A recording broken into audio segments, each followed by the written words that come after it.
We get kids and families that are low income or they really struggle.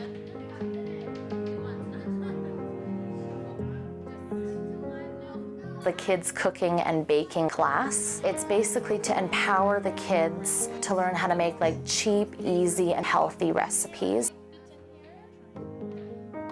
Sometimes, especially nowadays, it's changed in ways where I don't think that parents always teach their kids how to cook. A lot of people get fast food or really easy things that they could just throw in the oven.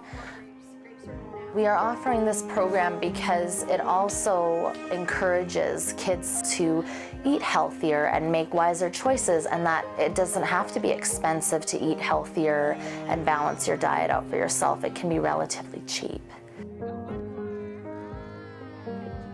It's important for the Salvation Army to do this kind of thing because it really is encouraging and empowering to the community, like not just the kids and the families that I work with, but to everyone. And also it goes a long way because when there's a lot of leftovers, I've been trying to teach the kids how to be kind and give to others. So we've been giving the rest to the ladies who are staying at the women's shelter at this location as well. So it also goes a long way.